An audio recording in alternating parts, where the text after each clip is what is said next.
ये सिंपल सा क्वेश्चन है, लेकिन वर्क एनर्जी का ही क्वेश्चन है, लेकिन इसमें ग्राफिकली मेथड से आपको फाइंड करना है। तो लिख लेते हैं हम पहले question. If a block of mass 2 kg, ink डाल के देना पेन में, इंक डाल के दो pen. is moving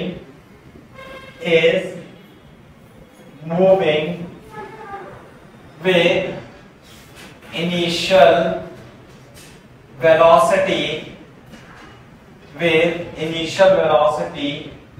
vector u is equal to 2I minus 2j meter per second, and its component of acceleration in x and y direction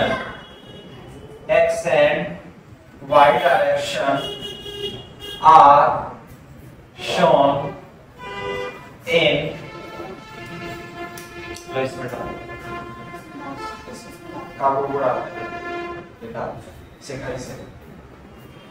are shown in figure below।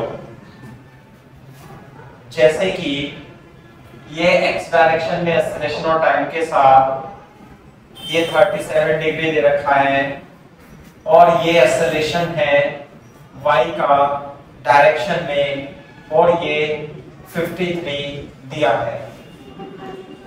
Find total work done by resultant force on block in the time interval t is equal to 0 to t is equal to 4 second. ये question है। t is equal to 0 to t is equal to 4 second.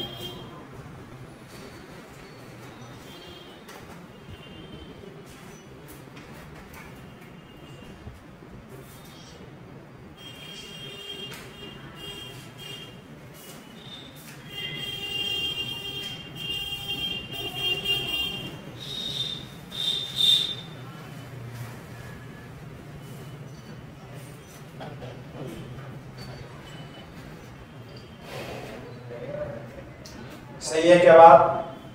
Yes sir. तो इससे कैसे हम इसे simplify करेंगे question को, है ना, कैसे सॉल्व करेंगे? देखो, सबसे ये वही क्वेश्चन है जो हमने लास्ट लेक्चर में किया था, लेकिन इस तरीके से फ्रेम किया गया क्वेश्चन कि, है ना, आपको देख करके डर लग जाए। बात समझ में आ रही है नहीं? Yes sir.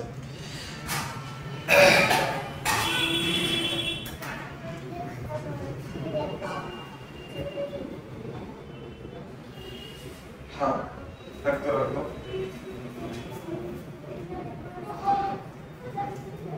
कैसे करेंगे बताओ? फोर्स क्या होगा? Force is equal to m into a होता है। तो एक्सेलरेशन जो होगा, है ना, एक्सेलरेशन ये ax i cap plus ay j cap ऐसे हो जाएगा एक्सेलरेशन। क्लियर है क्या बात? है ना? तो एक्सेलरेशन अगर जो मैं इसमें इस वाले ग्राफ से tan थीटा देखूं, tan 37, तो y equal to mx, y equal to mx आएगा।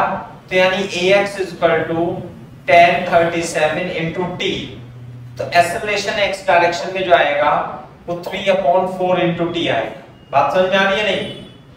इसी तरीके से इस ग्राफ से tan, है ना, y equal to mx plus t लगाएंगे इसमें भी, तो ay equal to tan 53 into T, यानी कि ए की वैल्यू 4/3 इंटू टी आएगी।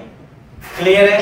ax और ay आ जाएगा तो हमें एक्सेलरेशन निकल जाएगा कितना 3/4t i cap plus 4/3t j cap. सही है क्या बात? तो हमें फोर्स निकल जाएगा as a function of time t। Force होगा m इंटू a। तो मास है ब्लॉक का वो है हमारे पास 2 kg, है ना, इंटू एक्सेलरेशन हो जाएगा, एक्सेलरेशन कितना 3/4 ti कैप 4/3 tj कैप, है ना। तो मल्टीप्लाई कर देंगे 3/2 ti कैप 8/3 tj कैप, तो ये आ जाएगा फोर्स, Yes. है ना। This is the force applied on the block as a function of time t, we got the force। अब हमें निकालना है वर्क डन।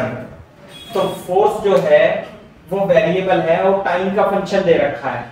तो आप बता सकते हो पिछले क्वेश्चंस को देख करके कि अपने को क्या करना चाहिए यदि हमें इसकी एनर्जी निकालनी है ना, वर्क डन निकालना है, तो क्या करना पड़ेगा?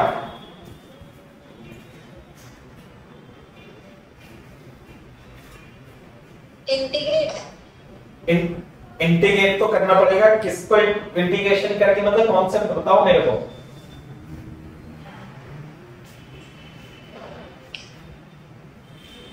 एक सेकंड सोचने दो थोड़ा। हाँ,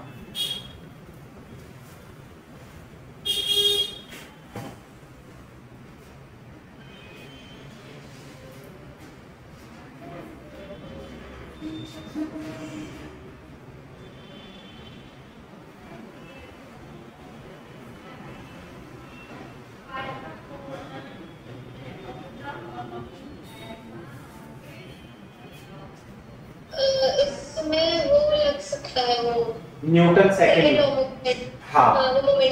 हाँ, rate change of momentum is equal to applied force, है ना। यस। तो चेंज इन मोमेंटम से हमें इनिशियल वेलोसिटी दे रखी है, फाइनल वेलोसिटी हमारी निकल जाएगी। क्लियर है क्या बात? तो मैं इधर ही लिख देता हूं कैसे, रेट चेंज ऑफ मोमेंटम, तो ये आ जाएगा dp is equal to 3/2t i cap 8/3 t j cap, है ना, to dt। इंटीग्रेट करेंगे तो p1 से p2 मोमेंटम और u से v वेलोसिटी हो जाएगी। तो ये तो आ जाएगा p2 माइनस p1 वेक्टर, है ना, और ये आ जाएगा 3/2 t square by 2 i cap 8/3 t square by 2 j cap from u, from time लगेगा यहाँ पे 0 से t, है ना, 0 से t लगेगा। 4 सेकंड्स दिया हुआ है वैसे। 0 से 4 लिख लें फिर। तो 0 से 4 रखेंगे, तो यहाँ पे तो v2 माइनस v1 आ जाएगा और ये आ जाएगा 3/4 t स्क्वायर i कैप, है ना। पहले 4 ही रख लेते हैं हाथों हाथ, तो 3/4 into 4 square i cap plus 4/3 4 square j cap minus 0। Clear है क्या बात? तो m तो 2 है, v2 की जगह v और u की जगह u is equal to 12 i cap plus 4 चौक 16 64/3 j कैप, और m है 2, तो v minus u, v vector minus u vector is equal to 6 i cap 32/3 j cap. तो वेलोसिटी जो फाइनल वेलोसिटी होगी 6i plus 32/3 plus u vector, और u vector given है question में। u vector is given in the question. Initial velocity vector is this, so 6i plus 32/3 j cap plus 2i minus 2j, so this is 8i plus, ये आ जाएगा 26/3 j cap is the final speed, final velocity. So what is the work done by, total work done by net force? Total work done कैसे निकालेंगे साइना? बोलो, change in kinetic energy, WBT लगा देंगे, है ना, तो निकल जाएगा। तो मतलब देख लो आप किस तरीके से क्वेश्चन को वो फ्रेम कर सकते हैं, है ना। इसलिए टोटल वर्क डन, है ना, WET लगाएंगे, WET से total work done WT K final minus K initial, half m v square minus u square 2 into, हाँ भाई v स्क्वायर कितना आएगा, इसका स्क्वायर कितना आएगा भाई, 8 स्क्वायर प्लस 26/3 का स्क्वायर, 8 स्क्वायर प्लस 26/3 का स्क्वायर माइनस u स्क्वायर कितना आएगा,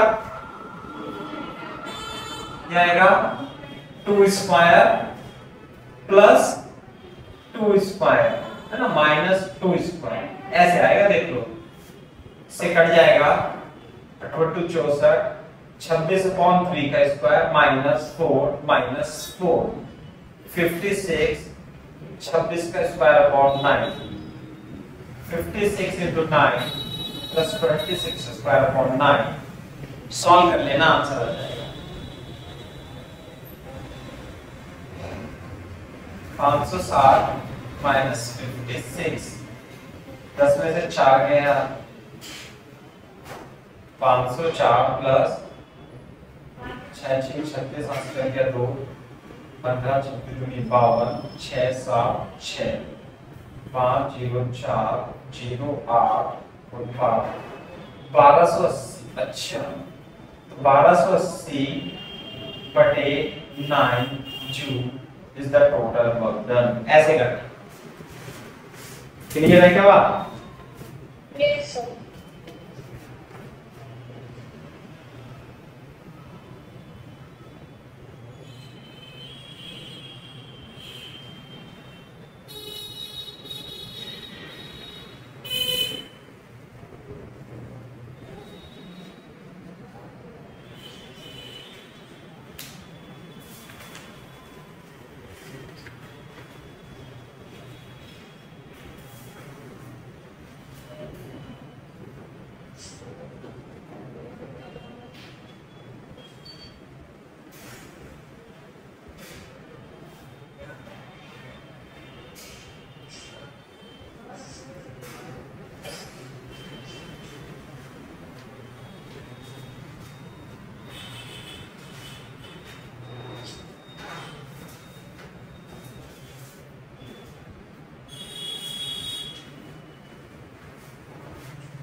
हाँ भाई,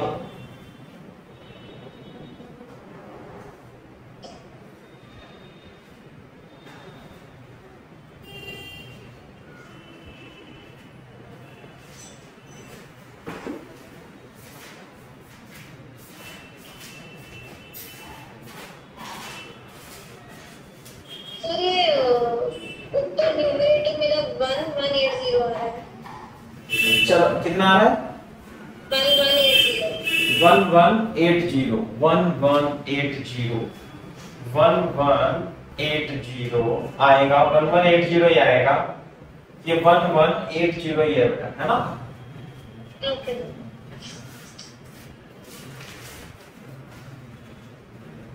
1180, ठीक है बात? Yes sir. चलो, तो इस तरीके से ये डिफरेंट टाइप का क्वेश्चन है, मतलब है तो वर्क एनर्जी का, लेकिन ग्राफ शीट में भी दिया हुआ है इसी टाइप से, थोड़ा सा डिफरेंट करके दिया हुआ है, लेकिन यदि अपने को कॉन्सेप्ट समझ में आता है तो आ जाए, ठीक है? ये ऐसे भी कर सकते हैं। अच्छा, अब देखो एक क्वेश्चन है, जैसे कि मान लेते हैं हमारे पास ये 2 kg का ब्लॉक है, सही है, और इसमें एक स्प्रिंग स्ट्रेच है ऐसे करके, और स्प्रिंग कांस्टेंट दे रखा है 100 न्यूटन पर मीटर, है ना? अब ये फ्री एंड है, this is the free end of the spring, free end, and it is moving towards left with 2 metre per second, है ना? और an initial spring, the block is moving, यहां पर इसे, इस ब्लॉक को हमने 2 metre per second square speed दे दी, तो ये तो ऐसे मूव करता ही रहेगा, ये तो ऐसे मूव कर रहा है, तो ये धीरे धीरे कम हो जाएगा, तो इस तरीके से स्प्रिंग स्ट्रेच हो जाएगी। तो आपको क्या करना है, you have to find maximum extension in the spring, है ना? क्वेश्चन लिख देता हूं मैं, है ना? फ्री एंड, पूरा लिख लो question, free end of the spring is moving with velocity 2 meter per second, 2 meter per second left, है ना? बस ऐसे लिख लो तो है 2 meter per second moving with constant velocity 2 meter per second towards left, लिख लो towards left, and initially spring is unstretched, initial spring, and block is given a velocity 2 meter per second towards right,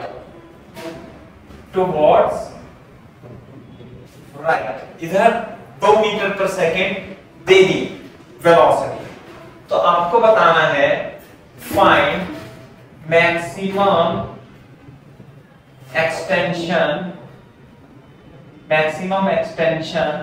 in the spring में आपको maximum extension बताना है। You have to find the maximum extension in the spring. Yes sir. बहुत सही question है ना? आप इसे थोड़ा सा सोचो, 1 मिनट, कैसे करेंगे? ये वाला एंड तो कांस्टेंट चल रहा है, इसे आपने इंपल्स देके वेलोसिटी दे दी 2 मीटर पर सेकेंड, तो हाँ, तो अभी ऐसा तो है नहीं, ये भी इधर चलता ही रहेगा, एक ना एक टाइम पर तो ब्लॉक रुकेगा, वो मैक्सिमम एक्सटेंशन आपको उस कंडीशन में निकालना है। तो कैसे करेंगे बताओ? सर जब लोग मिस कर देगा तब भी स्प्रिंग तो और खींचेगी, हाँ खींचेगी, लेकिन मैक्सिमम एक्सटेंशन बताना फिर।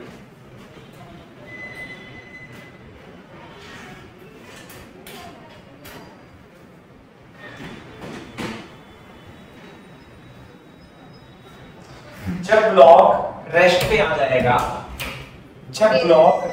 जाएगा, तो ऐसे होगा ना, देखो ये होगा, ये तो चलती जाएगी, फिर ये इधर आने लगेगा। ओके, है ना? यस। भाई स्प्रिंग तो चल ही रही है, तो पहले ब्लॉक राइट में जाएगा, इंस्टेंटेनियसली रुकेगा और फिर लेफ्ट में आएगा। यस यस, है ना? ये तो कैसे करेंगे बताओ?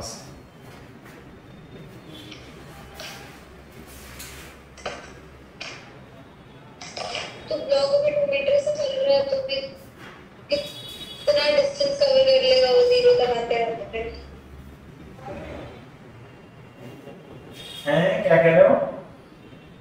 सर ब्लॉक अभी 2 मीटर से चल रहा है, तो 0 तक आते आते कितना डिस्टेंस कवर कर लेगा? हाँ हाँ हाँ हाँ। उसके आगे तो डिस्टेंस अगर जो निकालने लग गए तो हमें तो फिर एक्सेलरेशन वगैरह चाहिए होगी। देखो इसे हम करेंगे रिलेटिव से। रिलेटिव से कैसे? आप स्प्रिंग के एंड पर बैठ जाओ। एंड पर बैठ जाओ, चलो बैठ जाते हैं। इस पे बैठ जाएंगे तो ये तो हो जाएगा रेस्ट पे। रेस्ट पे हो गया ना ये तो। यस। और जब ये रेस्ट पे हो जाएगा तो ये चलने लगेगा। इसके रिस्पेक्ट में ये कितने से चलने लगेगा? 4 मीटर पर सेकंड। यस। अब देखो, अब तो स्प्रिंग ऐसे हो गई कि ये रुकी हुई है और आपने इस ब्लॉक को दे दी वेलोसिटी, तो क्या होगा? इसके रिलेटिव में ये एक्सटेंड होना चालू होगी, ऐसे एक्सटेंड हो जाएगी और यहां पर इसकी वेलोसिटी कितनी हो जाएगी मैक्सिमम एक्सटेंशन में? 0। बात समझ में आई?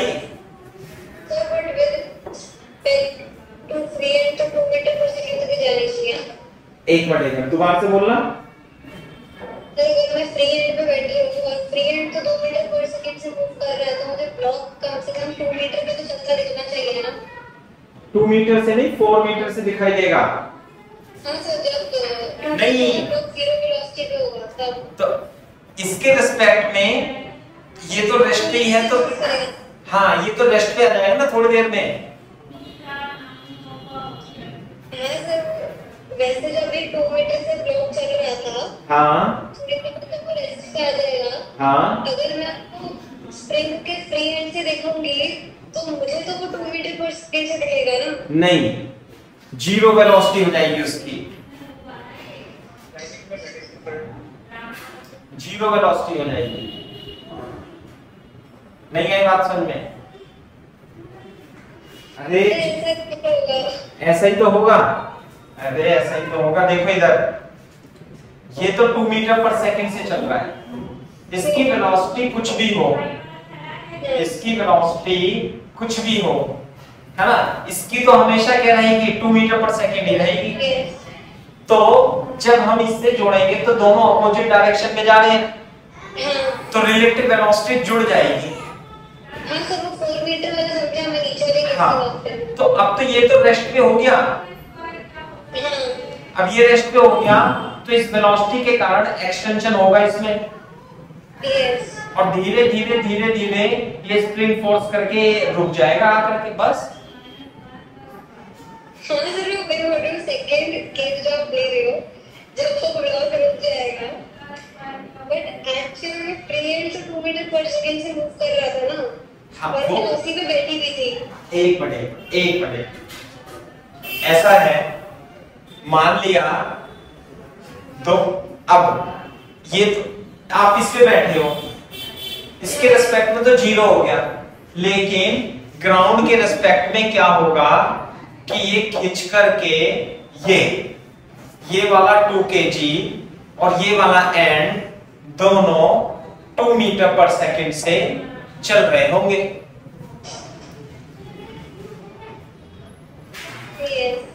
और दोनों एक दूसरे के रिस्पेक्ट में 0 वेलोसिटी पर आ जाएंगे। समझे ना? Yes sir.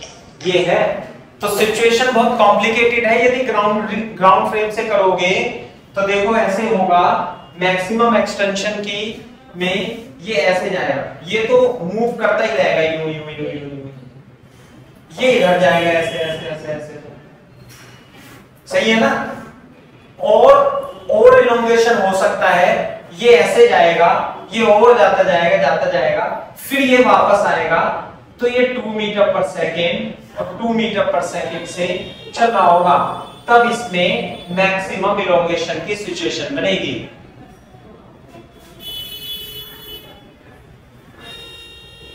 मैक्सिमम तो तब होगा जब 2 पेज लगभग 0 पे हो जाएगा, 0 पे हो जाएगा, लेकिन एंड के रेस्पेक्ट में, ओके एंड के रेस्पेक्ट में 0 हो जाएगा, लेकिन ग्राउंड के रेस्पेक्ट में दोनों सेम वेलोसिटी से चल रहे हो। उसके बाद ये फिर आएगा, फिर तो मिनिमम हो जाएगी। बेसिकली ये देखो आप कि इस फ्री एंड के रेस्पेक्ट में, अच्छा तुम इसे छोड़ दो, आप अगर जो आप ऐसे कर, अच्छा सिंपल हार्मोनिक मोशन अभी पढ़ी नहीं है आपने, लेकिन कोई बात नहीं, यदि आपने इसे v वेलोसिटी दे दी और यह फिक्स है, ये फिक्स है, तो ये क्या करेगा, ये वेलोसिटी यहां पर क्या होगी, ये तो इसकी मैक्सिमम वेलोसिटी होगी, यहां पर वेलोसिटी 0 हो जाएगी, उसके बाद ये वापस फिर से आएगा ऐसे करके, और इसके बाद क्या करता रहेगा, ऑसिलेशन करते रहेगा, ऑसिलेशन करते रहेगा। तो सिंपल, अब ये देख लो, बोर्ड पे देखो, यदि मैं इस सिस्टम को एक ट्रक में रख दूं, ऐसे करके ट्रक में रख दूं मैं ऐसे, यूं करके, समझ में आई बात, और ट्रक को चला दूं मैं 2 मीटर पर सेकेंड से, क्लियर है क्या बात। तो ट्रक को यदि मैं 2 मीटर पर सेकेंड से चला दूंगा तो सेम सिचुएशन बन जाएगी कि ये वाला एंड तो 2 मीटर पर सेकेंड से जाता रहेगा, है ना। और अगर जो ये ग्राउंड के रेस्पेक्ट में इधर 2 मीटर पर सेकेंड की वेलोसिटी से जा रहा है ना, ग्राउंड के रेस्पेक्ट में, तो ये ट्रक के रेस्पेक्ट में 4 मीटर पर सेकेंड की वेलोसिटी से ऐसे जा रहा होगा विद रिस्पेक्ट टू ट्रक, सही है ना। और विद रिस्पेक्ट टू ट्रक जाएगा तो यहाँ पे वेलोसिटी 0 हो जाएगी, ये होगी मैक्सिमम स्थिति, है ना, इसके रेस्पेक्ट में। लेकिन यदि हम ग्राउंड से देखेंगे तो ये वाला एंड और ये वाला एंड दोनों 2 मीटर पर सेकेंड से ज्यादा रहेंगे, है ना। तो ये सिचुएशन है, लेकिन तुम यस तो कर रही हो, तुम्हें समझ में नहीं आया, मुझे इतना पता है यार, है मैं कह रहा हूं क्लियर है, या वैसे ही यस बोल रहे हो आप।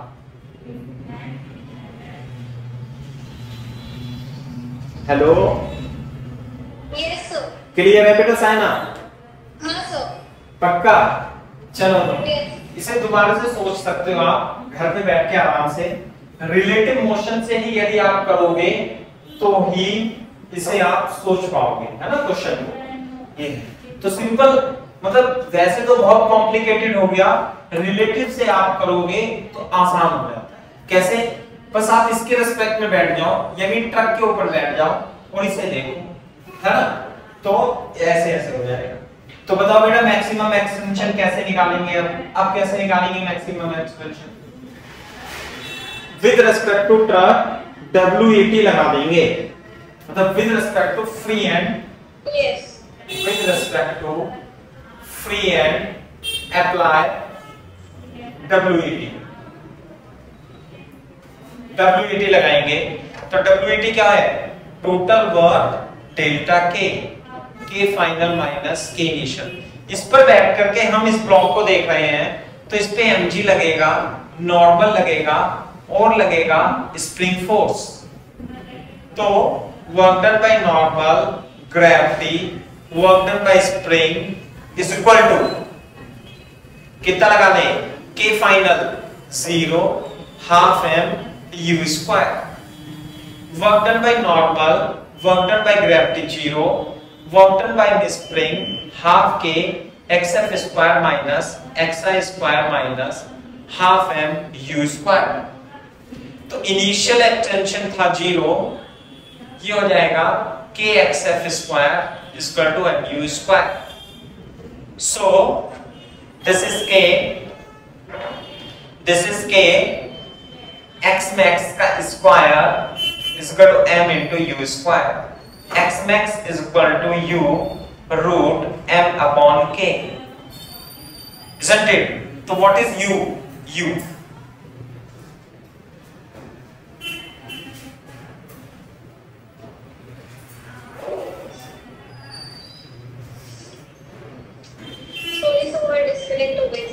अच्छा अच्छा,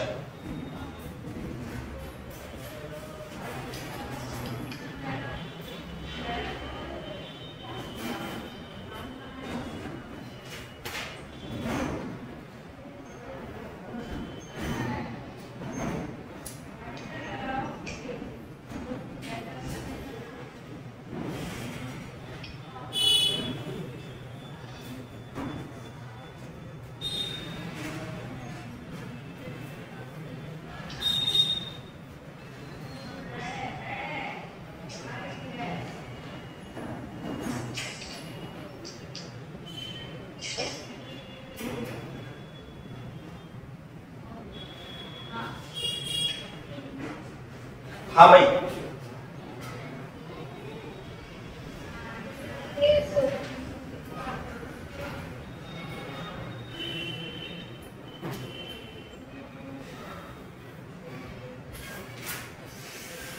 कितने आएगा? u कितना लिखो बेटा इसमें? ये समझ में आ गया कुछ? इसमें छूटा तो नहीं है? तो u कितना लिखूं? 4 है ना, with respect to free end कर रहे हैं ना हम ऐसे, तो 4 क्या होगा? 4 रूट m 2 अपॉन 100, तो 4 अपॉन रूट 50 है ना। तो बस मीटर जो भी आंसर आएगा सॉल्व कर लेगा, कहने का मतलब ये, ठीक है ना? हाँ,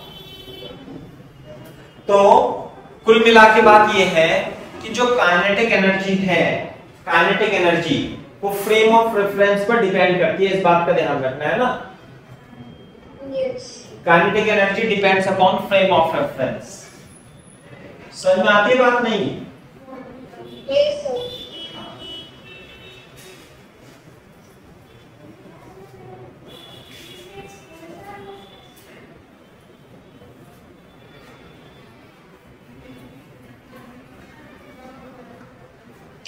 पॉइंट बना के लिख लो चाहे आप, kinetic energy depends upon frame of reference, frame of reference. अगर जो फ्रेम ऑफ रेफरेंस चेंज हो जाएगा तो सिस्टम की काइनेटिक एनर्जी चेंज हो सकती है। सही है? हाँ, जैसे मैं आपको एक क्वेश्चन कराता हूं, ये तो छोड़ो, एक सिंपल स्प्रिंग वाला ही क्वेश्चन करते हैं। फॉर एग्जांपल मान लेते हैं ये कोई मास m2 है और ये u वेलोसिटी से आ रहा है, u वेलोसिटी से, और यहां पर थोड़ी दूर पर एक स्प्रिंग रखी हुई है और इसकी स्प्रिंग है k कांस्टेंट। यहां पर एक मास m1 रेस्ट पे रखा है, ऐसे आएगा।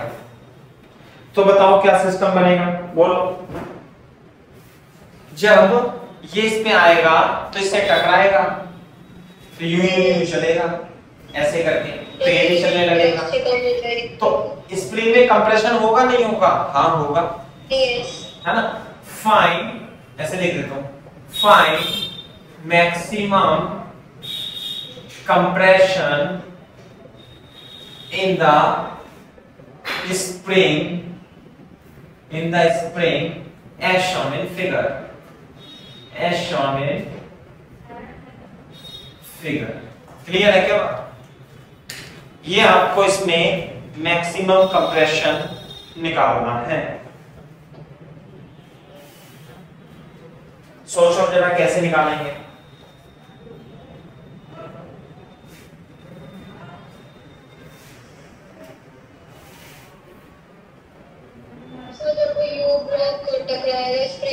जब उसकी वेलोसिटी जीरो होगी तब मैक्सिमम कंप्रेशन होगा। हाँ, वेलोसिटी किसकी जीरो होगी? M2 ब्लॉक की। M2 ब्लॉक की वेलोसिटी जीरो होगी? नहीं, ये नहीं है कॉन्सेप्ट सही। M2 ब्लॉक कभी भी जीरो नहीं हो पाएगा। दूसरा जब वो स्प्रिंग से टकराएगा तो स्प्रिंग उस पे केज फोर्स लगाएगी ना, एक पॉइंट पे वो इक्विलिब्रियम में आ जाएगा। इक्विलिब्रियम का होने का मतलब ये थोड़ी ना होता है कि इक्विलिब्रियम पे तो नेट फोर्स वेलोसिटी मैक्सिमम भी हो सकती है इक्विलिब्रियम पर। वेलोसिटी का इक्विलिब्रियम से कोई लेना देना नहीं है। तो फिर इसकी वेलोसिटी जीरो होगी जिस केस में ये इक्विलिब्रियम पे आ जाएंगे। क्या मैं ऐसा सोच सकता हूं कि जब ये चलेंगे तो इसकी वेलोसिटी तो कम होती जाएगी और इसकी वेलोसिटी बढ़ती जाएगी, है ना? इसकी वेलोसिटी कम होती जाएगी, इसकी वेलोसिटी बढ़ती जाएगी, बढ़ती जाएगी, बढ़ती जाएगी। अरे इस पे फोर्स नहीं लगेगा, स्प्रिंग फोर्स, और इस पे इधर नहीं लगेगा स्प्रिंग फोर्स। ओके। m1 की वेलोसिटी बढ़ती जाएगी, m2 की वेलोसिटी कम होती जाएगी। क्लियर है क्या बात? तो मैक्सिमम कंप्रेशन की कंडीशन में, मैक्सिमम कंप्रेशन की कंडीशन में इनके बीच का जो सेपरेशन है, देखो इनका बीच का सेपरेशन कम होता जाएगा, कम होता जाएगा।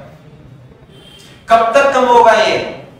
जब तक कि दोनों सेम वेलोसिटी से ना चल ले। समझ में आई बात? जब दोनों सेम वेलोसिटी से चल रहे होंगे उसके बाद इनके बीच का रिलेटिव सेपरेशन चेंज नहीं हो सकता। सही है ना?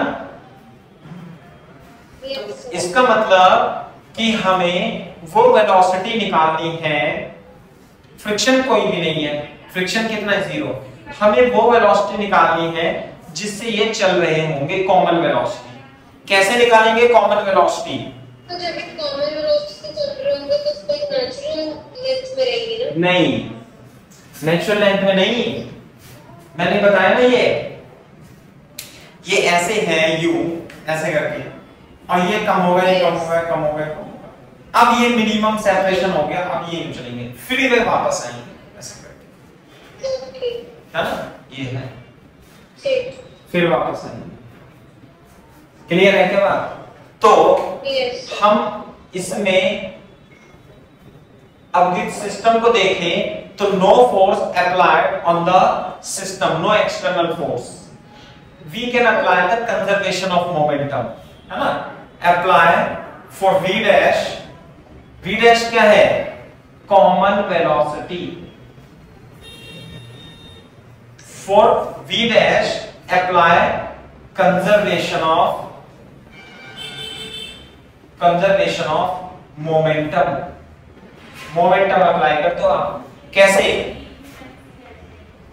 इनिशियल मोमेंटम कितना था? pi is equal to p final. System का इनिशियल मोमेंटम, ये कोलिजन हो रही है, कोलिजन, इसमें ये टकरा रहा है m2 और u, और इसका मोमेंटम कितना था? 0।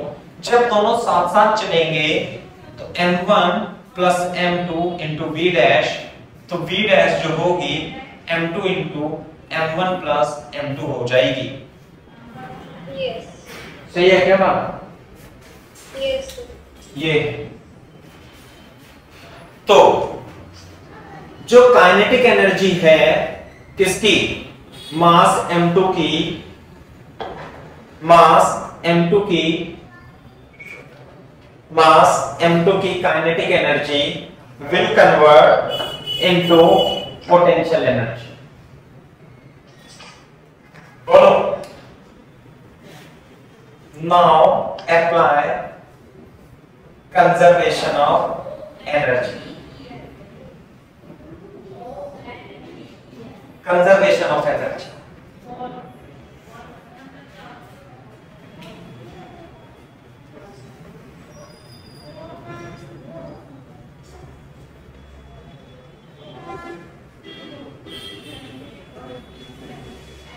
सेंटर मास अभी कहाँ पढ़ा दिया आपको? हाँ भाई, हेलो। कंजर्वेशन ऑफ एनर्जी कैसे अप्लाई करेंगे बताओ? इनिशियल काइनेटिक एनर्जी कितनी थी?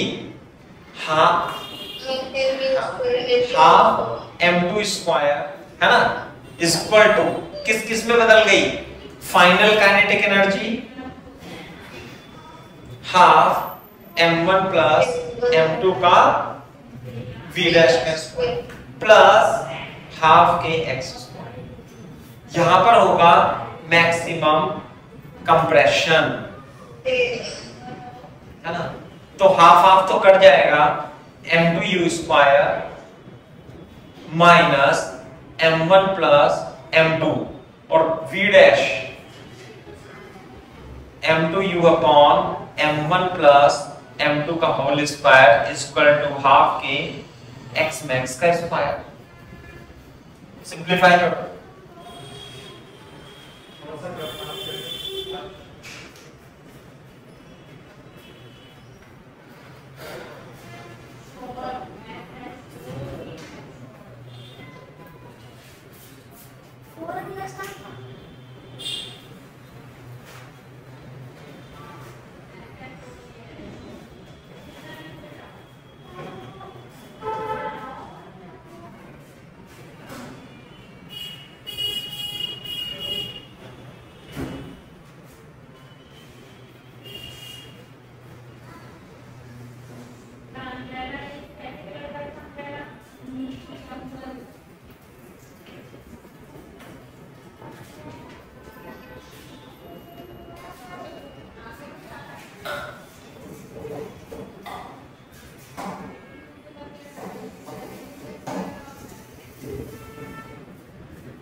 हाँ भाई, कर रहे हो क्या? यस सर, एक second.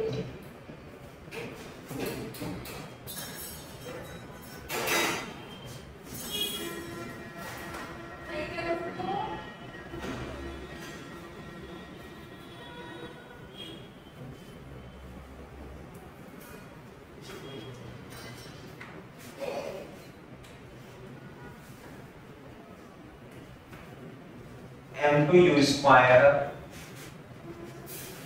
Minus m2 square u square upon m1 plus m2 is equal to half K x max square, है ना। तो m2u स्क्वायर कॉमन लेके 1 minus m2 upon m1 plus m2 is equal to half K x square. नहीं, half कहां से आएगा? Half तो cut जाएगा, ये भी कट जाएगा, सही। तो m2u square is equal to m1 plus m2 m1 plus m2 minus m2 is equal to kx max का स्क्वायर, है ना। m2 से m2 कट जाएगा, m1 m2 upon m1 plus m2 into u square is equal to kx max का square, ये बन जाएगा।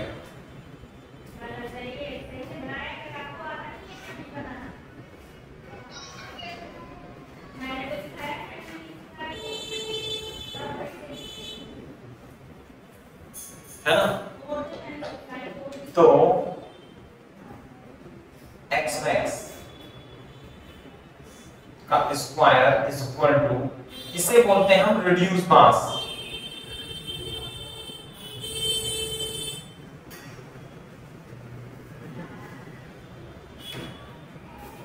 है ना, where mu is m1 m2 upon m1 plus m2 is called reduced mass। Clear है क्या बात? तो x मैक्सिमम ये आ जाएगी बेटा,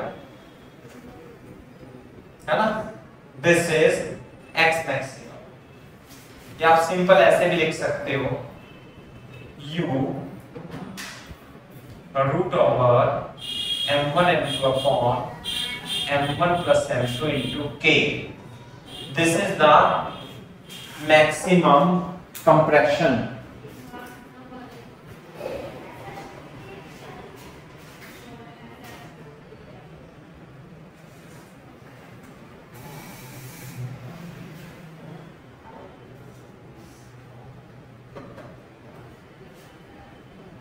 Yes. सही है ना? बाकी से सेंटर ऑफ मास में भी करेंगे, इसका शॉर्टकट मैं आपको बता देता हूं थोड़ा सा। सही है, देखो ध्यान से देखो एक बात, अगर जो ये एक स्प्रिंग है और ये नेचुरल लेंथ में है और ऐसे रखी हुई है, सही है, और आपने इसे v वेलोसिटी दे दी, और मैं पूछ रहा हूं आपसे कि इसमें मैक्सिमम कंप्रेशन बताओ, तो कैसे निकालोगे बताओ?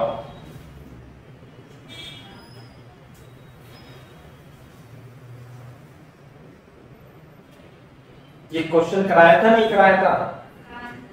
Yes, okay. कैसे करेंगे बता देना।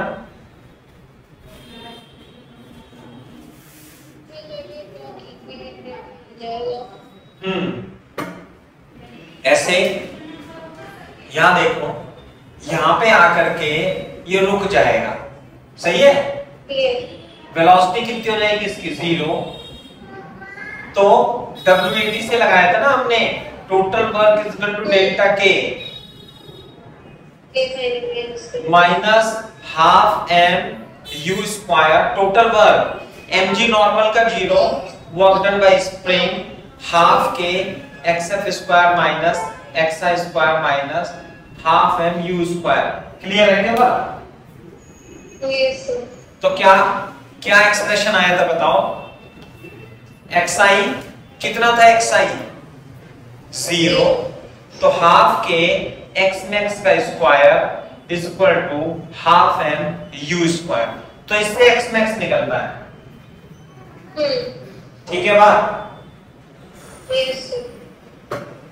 तो अब की बार मान लेते हैं हमारे पास ये m1 था ऐसे और एक m2 था ऐसे, मान लिया, और हमने इसे u वेलोसिटी से ऐसे फेंक दिया, सही है।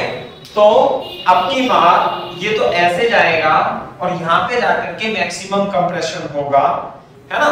तो मैक्सिमम कंप्रेशन की स्थिति में, मैक्सिमम कंप्रेशन कैसे निकालेंगे पता है?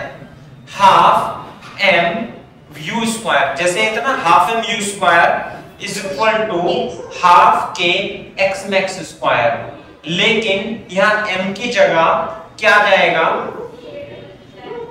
यहां m की जगह रिड्यूस मास आ जाएगा,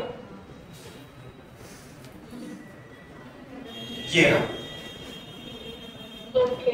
ये ना रिड्यूस मास, है ना। ये इक्वेशन जो बन के आई है वो मैं आपको बता रहा हूं, ये डायरेक्ट भी बता सकता था मैं, लेकिन मैंने आपको ड्राइव करा दिया ऐसे, डायरेक्ट लगाएंगे। Half K x max square is equal to half m v square, और यदि दो स्प्रिंग मास सिस्टम दे रखा है तो उसमें m की जगह रिड्यूस मास आ जाएगा, जैसे ऊपर आया है, यहां m की जगह क्या आ जाएगा? रिड्यूस्ड मास, म्यू आ जाएगा। तो सेम सिचुएशन बनेगी, आंसर सेम आ जाएगा। तो आपको शॉर्टकट भी याद रखना है, नहीं तो पहले आप क्या करोगे? पहले कंजर्वेशन ऑफ मोमेंटम लगाओगे, फिर कंजर्वेशन ऑफ एनर्जी लगाओगे, और फिर ये तामझाम करोगे। तो स्प्रिंग मास सिस्टम के लिए, m1 m2 स्प्रिंग के लिए ये इक्वेशन बहुत ही इंपॉर्टेंट है। इसे हम सेंटर ऑफ मास में भी अप्लाई करेंगे नेक्स्ट चैप्टर में। Okay sir.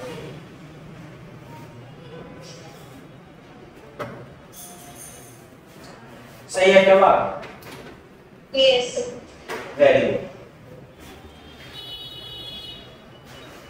साफ कर दूं?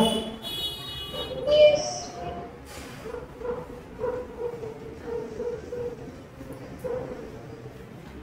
देखो, जो फोर्स होता वर्क होता है वो वर्क फ्रेम ऑफ रेफरेंस पे भी डिपेंड करता है। मैंने बता दिया था आपको, है ना, दिखाया था, work depend upon frame of reference. तो मैं उस पे क्वेश्चन करा देता हूं, है ना।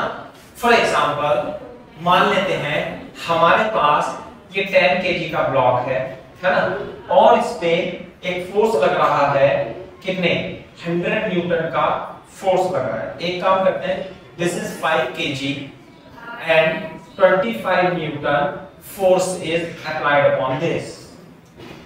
Clear है क्या बात? Yes sir. हाँ, ओके। तो एक पर्सन और है, और वो पर्सन ग्राउंड के रिस्पेक्ट में 2 मीटर पर सेकंड स्क्वायर से भाग रहा है। क्लियर है क्या बात? और एक पर्सन ग्राउंड पर खड़ा है, ए और बी। क्लियर है क्या बात? ये ए और बी, और ये भाग रहा है। तो जैसे ये ब्लॉक यहाँ पे स्मूथ है, फ्रिक्शन कितना है, 0, तो ये आगे चलता है और आगे 2 मीटर डिस्प्लेस हो जाता है ना। कितने मीटर, चलो 5 मीटर, है ना। देखो मैं क्वेश्चन लिख देता हूं, एन एक्सटर्नल फोर्स, ऐसे लिखेंगे, person A is at rest and person B is moving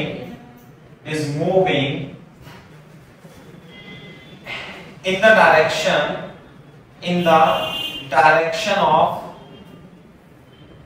applied force with acceleration 2 meter per second square, है ना। Find the work done observed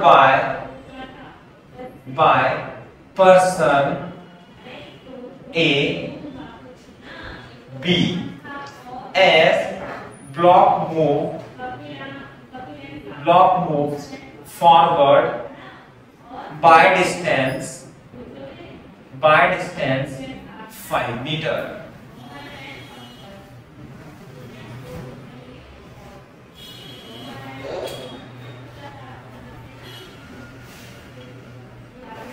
Yes, sir.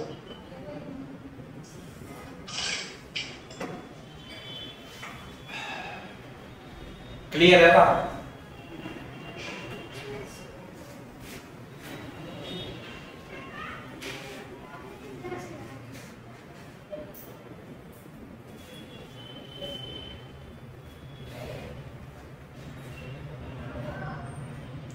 हमें वर्क डन निकालना है।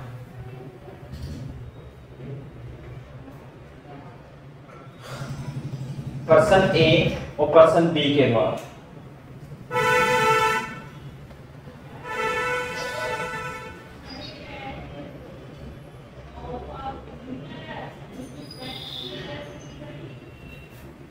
हाँ भाई, कर लिया copy?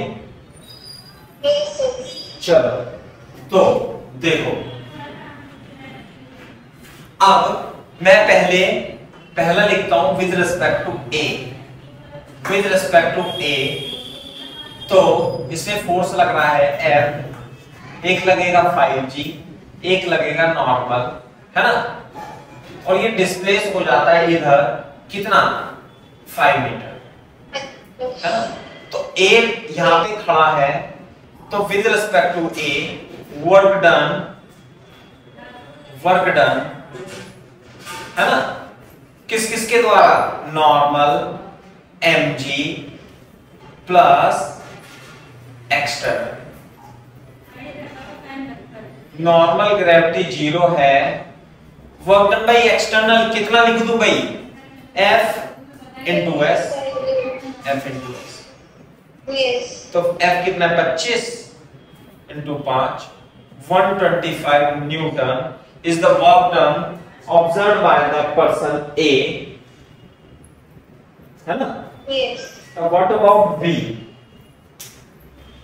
What about B?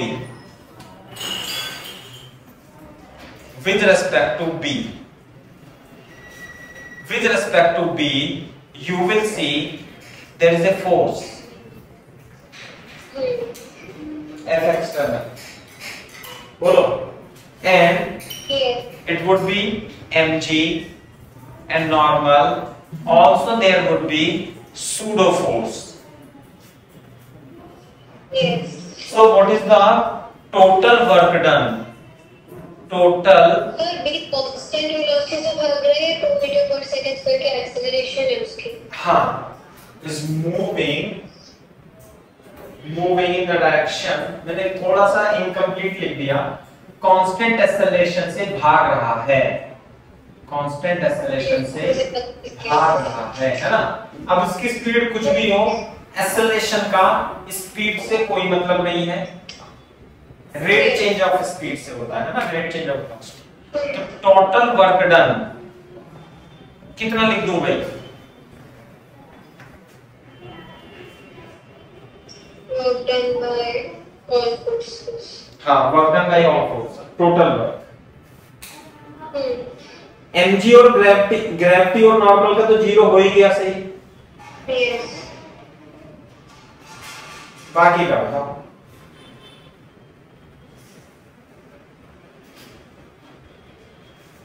Pseudo force work करेगा नहीं करेगा? लगेगा नेगेटिव साइन के साथ। हाँ, तो टोटल फोर्स वर्क आएगा F into D minus pseudo force into D.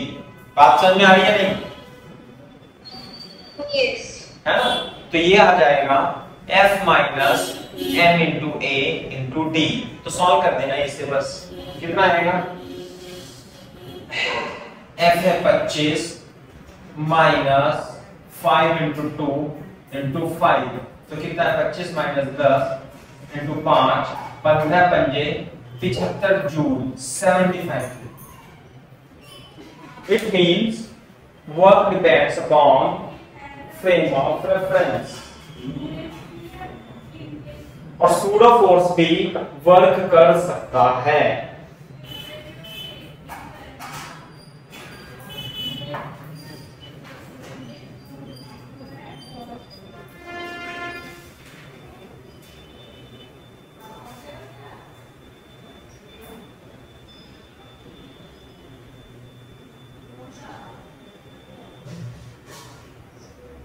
Yes.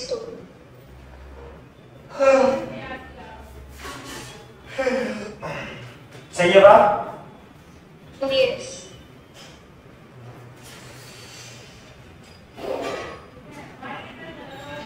चलो,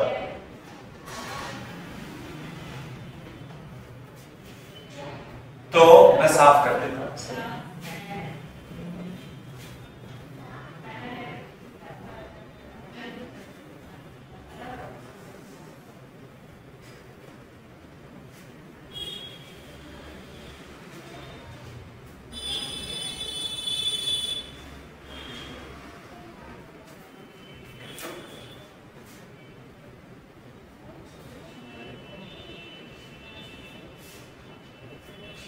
हाँ भाई, यहां ध्यान से देखो, मान लेते हैं हमारे पास एक ब्लॉक है, यह 2 kg का, और ये है हमारे पास 4 kg का ब्लॉक। सही है बात? यस। ठीक है, तो यहाँ पे जो फ्रिक्शन कोएफिशिएंट है वो 0.1 है, तो कितना होगा? Into 60.6 Newton. ठीक है, तो मान लेते हैं हम यहाँ पे 10 न्यूटन का फोर्स लगाते हैं, और यहाँ पर चलो 8 न्यूटन का लगाते हैं, और यहाँ पर फ्रिक्शन कोएफिशिएंट 0.8 है। 0.8। क्लियर है क्या बात, है ना? Yes. सो if ऐसा लिखेंगे, if force F is equal to 8 Newton is 8 Newton starts acting on the lower block,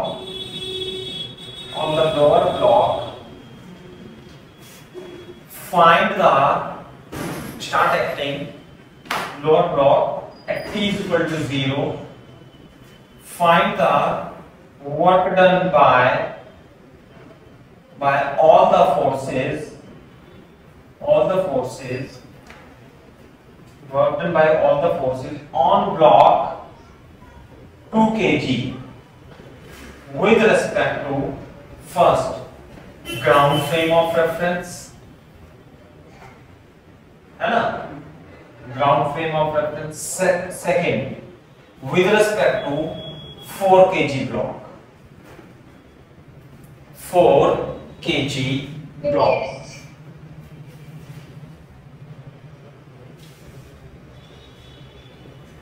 Yes, sir. सही है ना?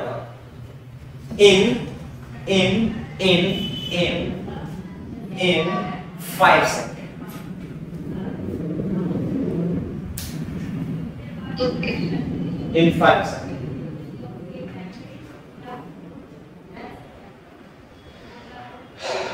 बता सकते हो भाई? Yes, so पहले वो चेक कर लेंगे दोनों ब्लॉक साथ में चलेंगे या स्लिपिंग होगी। देखना जरा एक बार, साथ में चलेंगे क्या नहीं चलेंगे?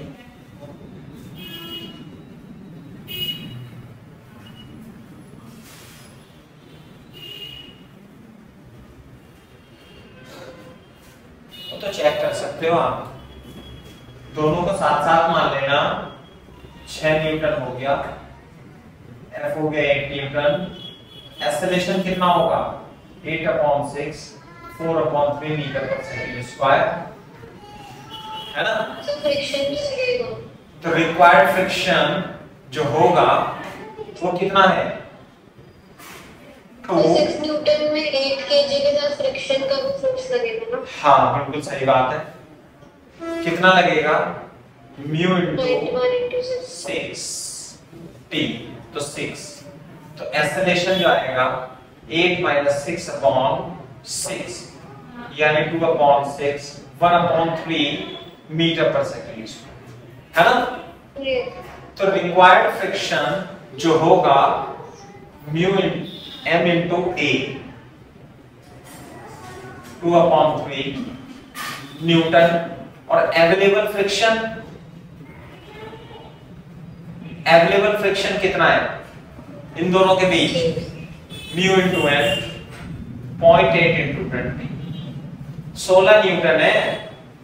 Yes. तो बहुत है, तो साथ साथ तो चलेंगे फिर, Yes. साथ साथ चलेंगे। तो ये तो हम रफ में चेक कर लेंगे, देखो चेक तो करना ही पड़ेगा एक बार, क्या पता स्लिपिंग हो रही हो। Yes.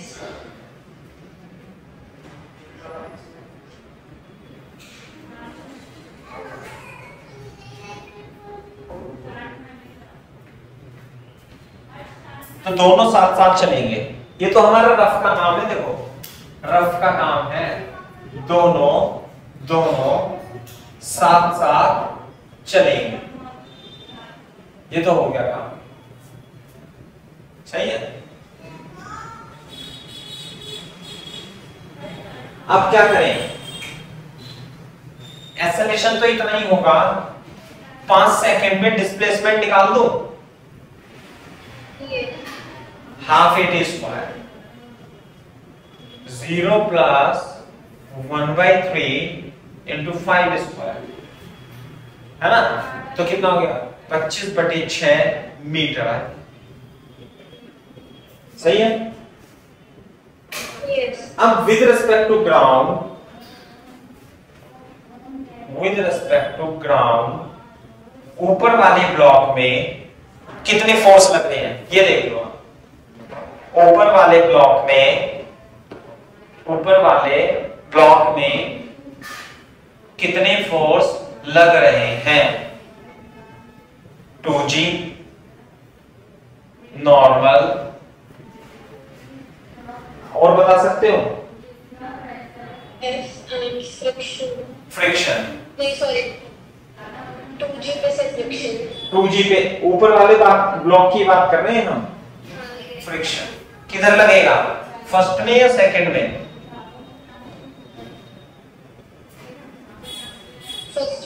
फर्स्ट में। कितना लगेगा? 2/3 न्यूटन। कितना? 2/3। 2/3 न्यूटन, बिल्कुल सही बात है। और डिस्प्लेस कितना होगा ये? 25 तो work done by normal 0, work done by gravity 0, work done जो फ्रिक्शन का होगा वो क्या होगा? Friction into displacement 2/3। और डिस्प्लेसमेंट कितना है भाई? 25/6, यानी कि 25/9 joule is the correct answer. इसमें होगा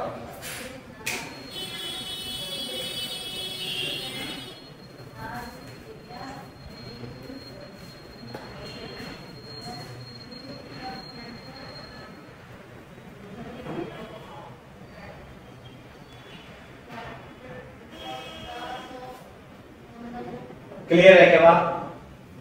यस सर।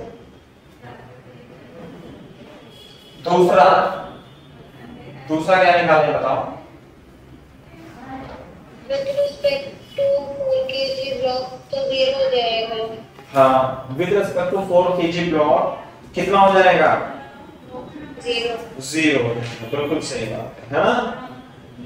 यस। क्योंकि work done depends upon frame of reference, because there is no sleeping. सही है ना? Yes. With respect to 4 kg, 2 kg block is at rest. Therefore, no work done by, है ना, gravity by all the forces. ये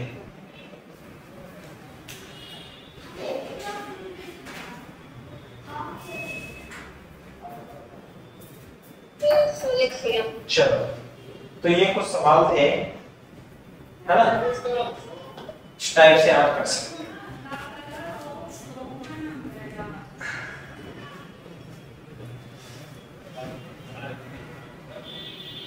sir पर energy में और कोई नए कॉन्सेप्ट्स हैं? हाँ, आज मैं पढ़ाता हूँ ना एनर्जी, पोटेंशियल एनर्जी। हेडिंग डाल low potential energy.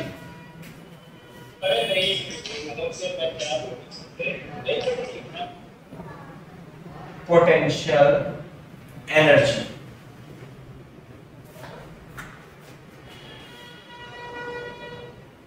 Potential energy,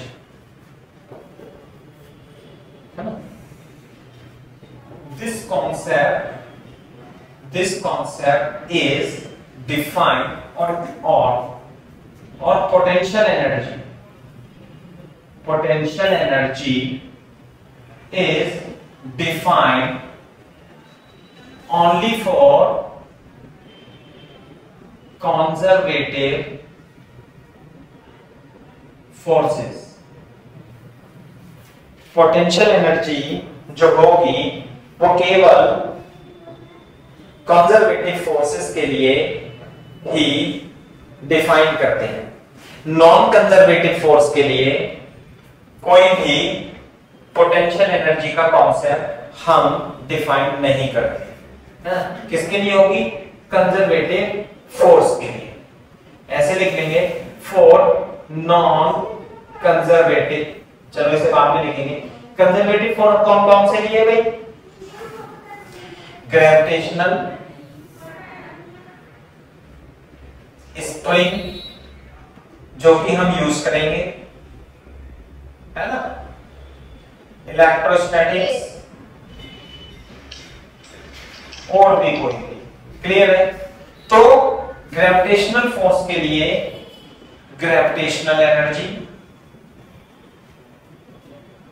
clear है बात?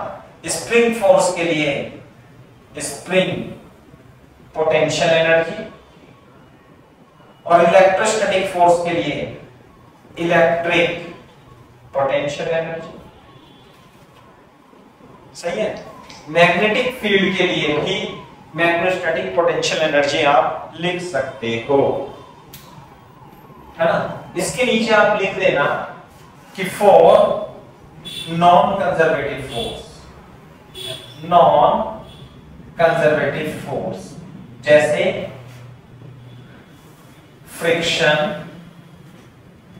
फ्रिक्शनल फोर्स, एयर ड्रैग, है ना, और resistive force, where loss of energy is possible, no potential energy is there। समझ में आएगा? पोटेंशियल एनर्जी का कॉन्सेप्ट केवल और केवल हम कंजर्वेटिव फोर्स के लिए ही डिफाइन करते हैं।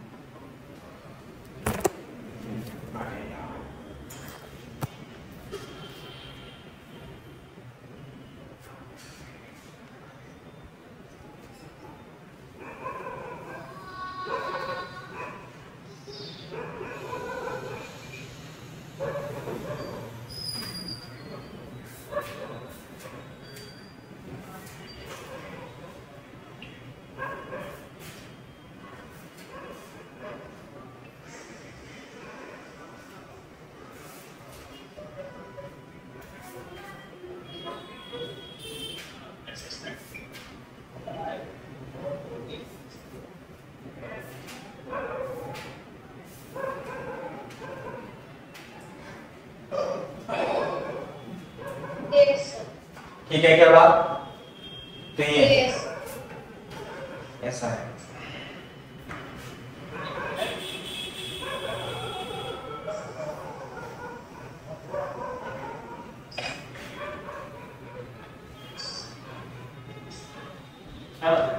जैसे सुनो मेरी बात, for example gravitational potential energy की हम बात करें, है ना, ग्रेविटेशनल पोटेंशियल एनर्जी की हम बात करें तो देखो, जैसे मान लिया ये मास m है, आपको इसे स्लोली A से B तक ले जाना है, ऐसे ले जाना है। क्लियर है क्या? Slowly it is to be moved from A to B ऐसे by height h। क्लियर है क्या बात? सही। तो जब ये स्लोली ऊपर जा रहा होगा तो इस पे कितने फोर्स लगेंगे? एक तो mg और एक F एक्सटर्नल। बोलो।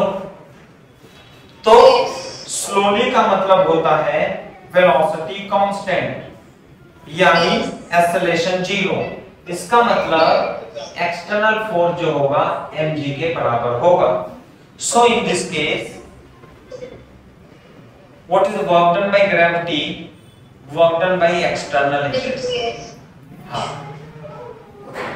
minus mgh and this is mgh। yes। Clear है क्या बात? तो जो वर्क हम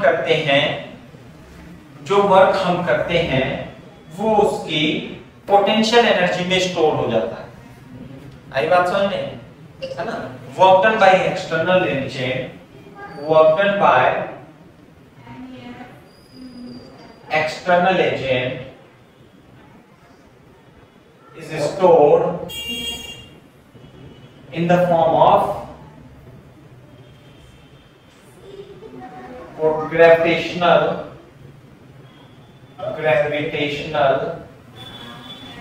पोटेंशियल एनर्जी। यदि मैं इसे रेफरेंस मान लूं तो जो ग्रेविटेशनल पोटेंशियल एनर्जी होती है ना, and gravitational potential energy is defined as mgh, where h is the height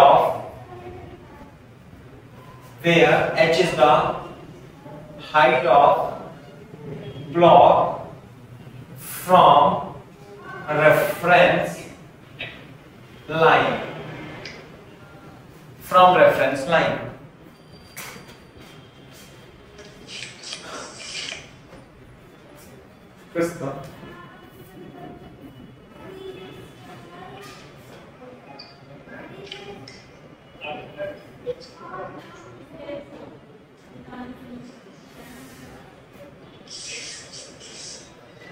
सही है नहीं?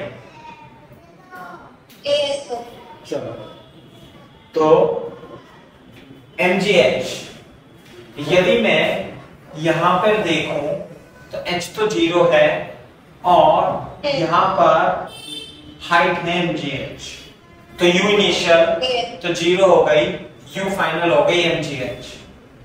क्लियर है के बाद? तो delta u is equal to u final minus u initial. u final कितनी है? कैसे बेटा? तो वेलोसिटी mgh कैसे हुई? वेलोसिटी नहीं, अरे पोटेंशियल एनर्जी ui। ओके, ये वेलोसिटी नहीं है, वेलोसिटी है। ओके, mgh u से रिप्रेजेंट करते हैं पोटेंशियल एनर्जी को इंग्लिश में p से, pe से और ui से भी रिप्रेजेंट कर सकते हैं, ui uf से जनरली रिप्रेजेंट करते हैं। तो change in potential energy, change in potential energy delta u final minus u initial is equal to mgh। तो delta u is equal to mgh। What is the work done? mgh. What is the work done by gravity? Minus mgh. तो शायद ये मैंने आपको equation पहले भी बताई थी, है ना?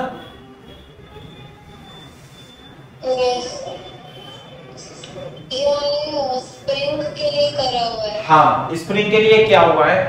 ग्रेविटेशनल के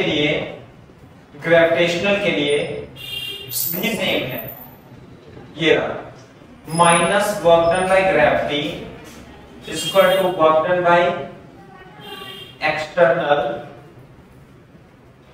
is equal to delta u।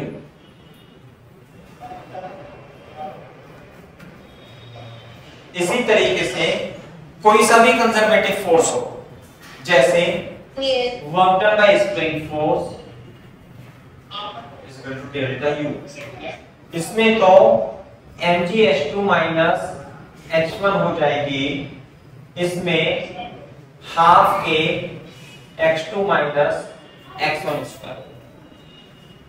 इसी तरीके से इलेक्ट्रोस्टैटिक फील्ड में भी हम इसे सेम कॉन्सेप्ट को ही रखते हैं, किसी भी कंजर्वेटिव फोर्स के लिए ये रिलेशन वैलिड होता है।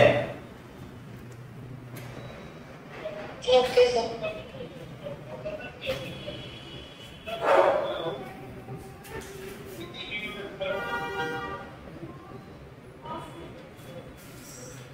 तो ये पोटेंशियल एनर्जी का कॉन्सेप्ट है ना? यस।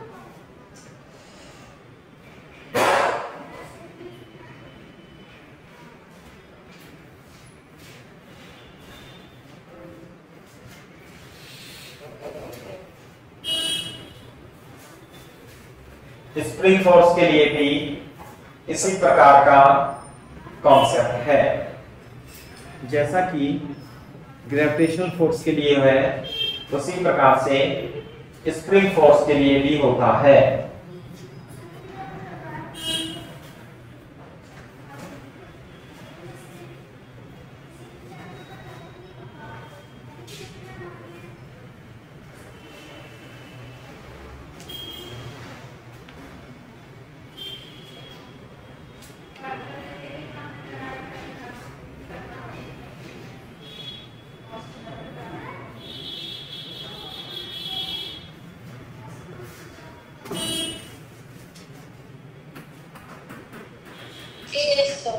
ठीक है भाई, तो ऐसा है, ठीक है। अच्छा, मैं हाथों हाथ आपको कंजर्वेशन ऑफ एनर्जी भी बता देता हूं, है ना। तो जैसे मैंने इन जनरल क्या minus work done by conservative force is equal to work done by external force is equal to delta U होता है। आई बात समझ में? तो है ना, अगर जो मैं WET लगाते हैं, what is WET? Total work done by all the forces equal to K final minus K initial. System में कौन कौन से फोर्स हो सकते हैं जिनके द्वारा वर्क हो? कंजर्वेटिव फोर्स हो सकता है, नॉन कंजर्वेटिव फोर्स हो सकता है, एक्सटर्नल फोर्स हो सकता है ना, सूडो फोर्स हो सकता है, और K final minus K initial तो होगा। ये है वर्क एनर्जी थ्योरम। कोई सा भी फोर्स हो सबको हम कंसीडर कर लेंगे और K final minus K initial कर देंगे। सही है क्या बात? साइन? Yes sir. लेकिन if only conservative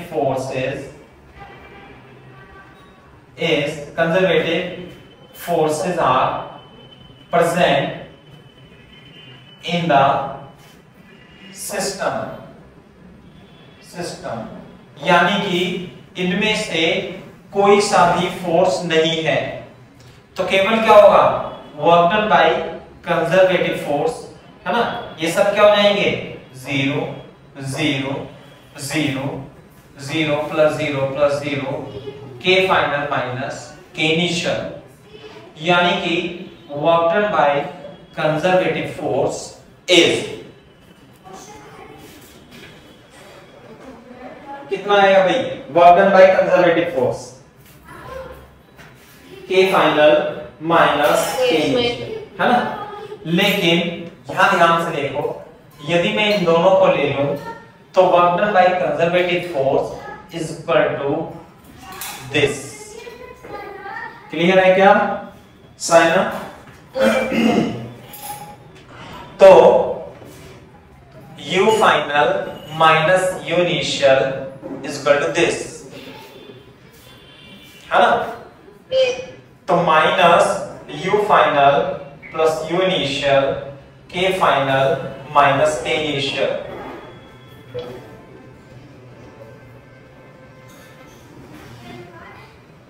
this is conservation of energy, conservation of mechanical energy. That is जो काइनेटिक एनर्जी और पोटेंशियल एनर्जी मिलकर के होती है उसे हम मैकेनिकल एनर्जी कहते हैं। समझ में आई बात? Yes sir. हाँ, ये जो काइनेटिक एनर्जी है और ये पोटेंशियल एनर्जी है, इसका सम मिला करके इसे हम मैकेनिकल एनर्जी कहते हैं। इसका मतलब ये हुआ कि यदि सिस्टम में केवल और केवल कंजर्वेटिव फोर्स है तो सिस्टम की मैकेनिकल एनर्जी कंजर्व रहती है। यस।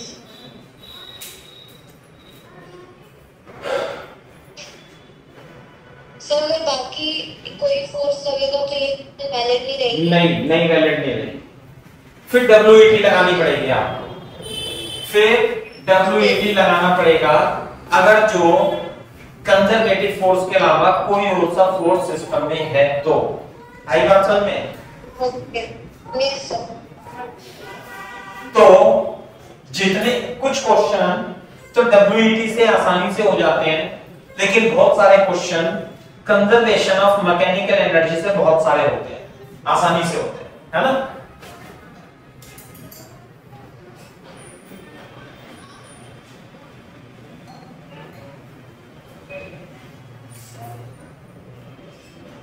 मैं लिख देता हूं, चलो लिखना क्या है पता है ना, चलो लिख देता हूं। ये पूछते हैं वैसे 11th के बोर्ड में भी पूछते हैं स्कूल में कि explain the principle of conservation of energy. तो if there is no conservative force present in the system, the mechanical energy of the system, that is the sum of kinetic energy plus potential energy, remains constant. Therefore, if there is no conservative force, there is only conservative force in the system mechanical energy, है ना? Mechanical energy का मतलब KE plus PE remains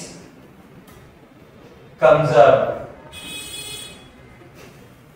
That is, kinetic energy is converted into potential energy or potential energy is converted into kinetic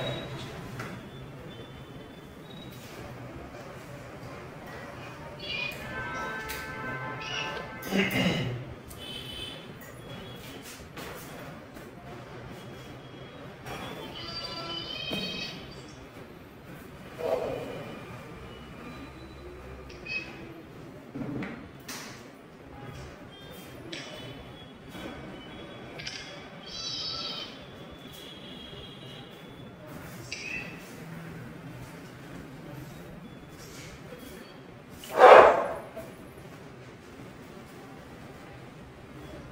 yes sir.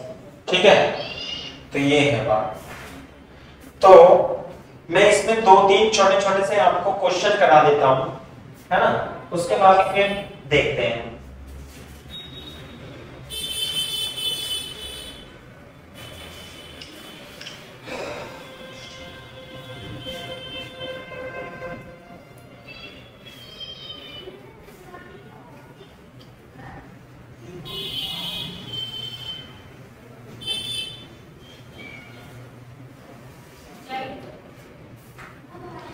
जैसे कि question देखो,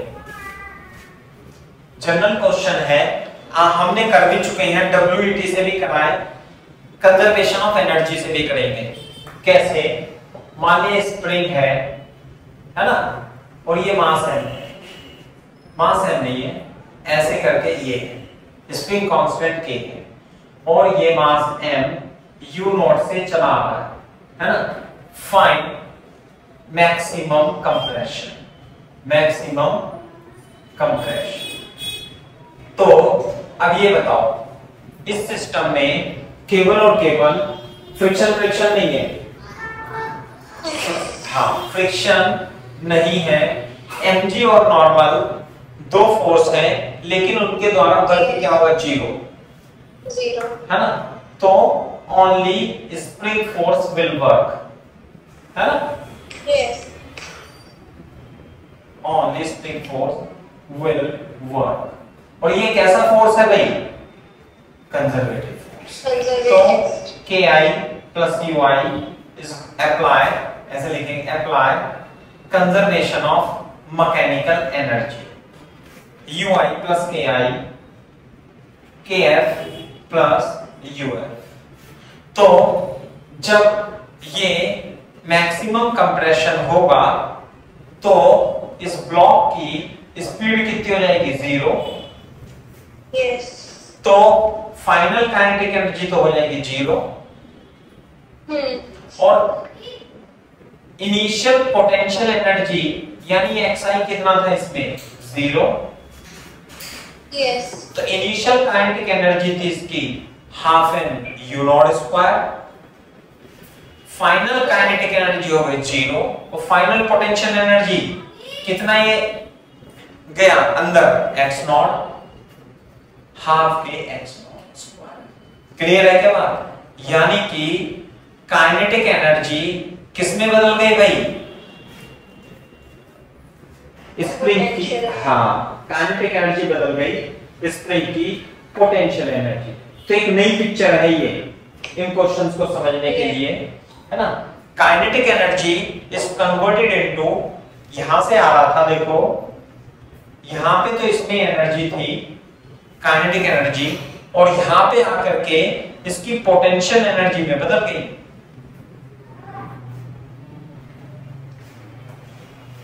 तो maximum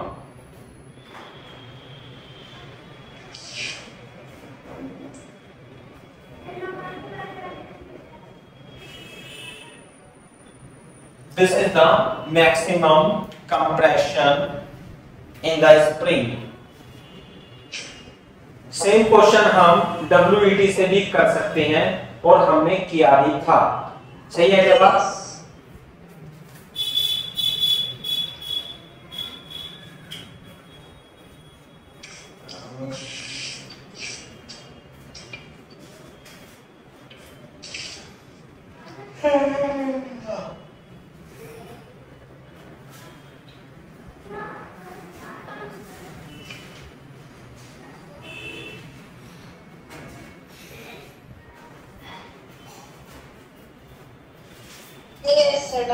चलो सही है। तो इस तरीके से आप इसे कर सकते हैं, है ना। मैक्सिमम एनर्जी जैसे यहां पे देखो, फॉर एग्जांपल एक सिंपल सा एग्जांपल के कॉन्सेप्ट बताता हूं मैं। मान लिया ये ग्राउंड है और यहां से h दूरी पर एक पार्टिकल है मास m का और this particle is released from rest. Find speed of the particle when it reaches the ground. आई बात समझ में? Using conservation of mechanical energy. Newton's law of motion से तो हम कर ही चुके हैं। कितना आएगा भाई स्पीड जब ये पहुंचेगी? √2gh। अब हमें करना है कंजर्वेशन ऑफ एनर्जी से।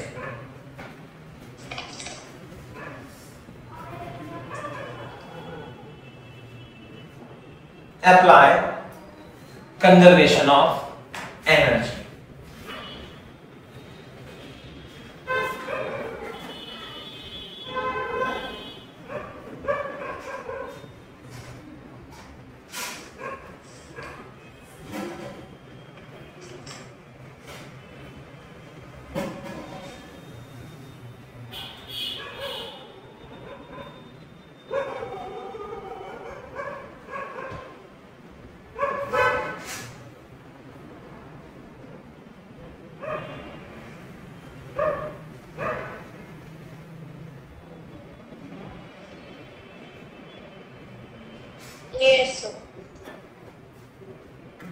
सही है।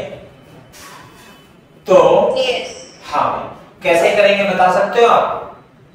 इनिशियल पोजीशन A है, फाइनल पोजीशन B है ना। तो इसकी वेलोसिटी v मान लेते हैं यहाँ पे। तो काइनेटिक एनर्जी 0 है, पोटेंशियल एनर्जी mgh है। हाँ ki 0 है और पोटेंशियल एनर्जी फाइनल, इसे रेफरेंस मान लेंगे, रेफरेंस। तो पोटेंशियल एनर्जी कितनी हो जाएगी? इनिशियल 0 mgh mg और काइनेटिक एनर्जी हो जाएगी हाफ एम वी स्क्वायर। तो कितना जाएगा रूट 2gh। तो ये तो कैसे भी आया था पता है आपको, v square equal to u square plus 2gh लगा करके भी हमने निकाल लिया था। अब हमने इसे कंजर्वेशन ऑफ मैकेनिकल एनर्जी से भी निकाल लिया। बात समझ में आई नहीं? yes sir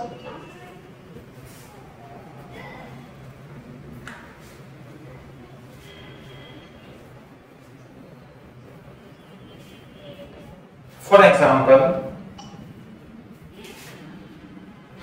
जैसे प्रोजेक्टाइल मोशन में था, ये मान लिया 100 मीटर है और एक हॉरिजॉन्टल हमने 37 डिग्री पे, है ना, चलो थीटा पे मान 10 मीटर पर सेकंड से एक फेंका और जब ये टकराता है ना, तो B पे टकराता है, O से फेंका, A से फेंका। Find the speed of particle when it hits the point B। बताना आंसर।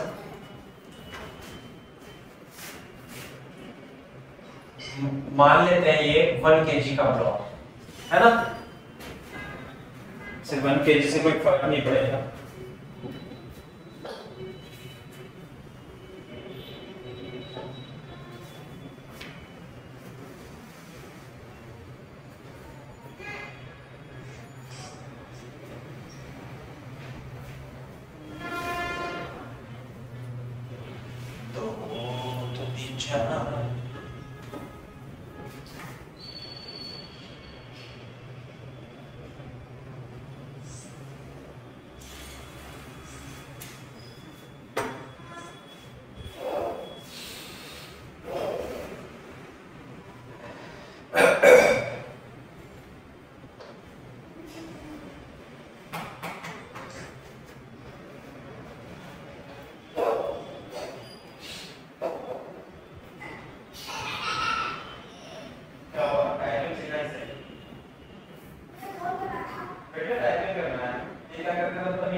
हाँ भाई निकाल लिया। yes sir एक सेकंड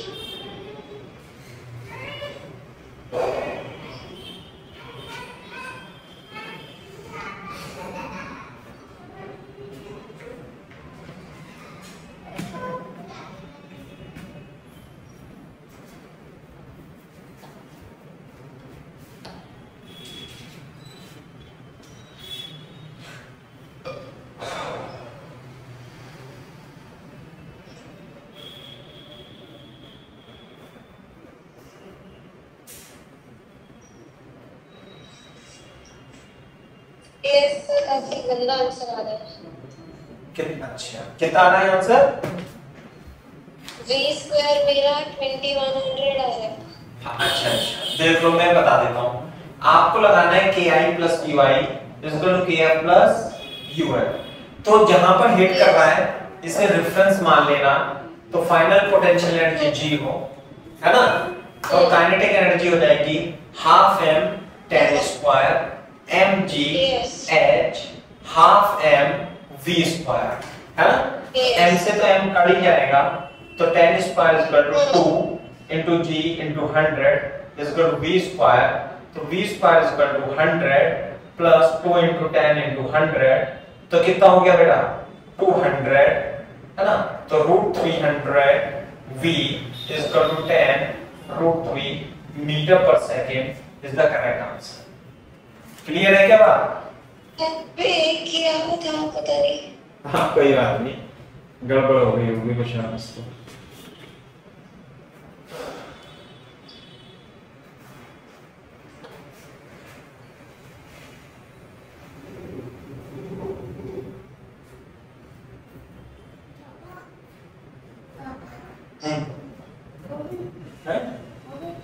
अभी लगेगा क्या?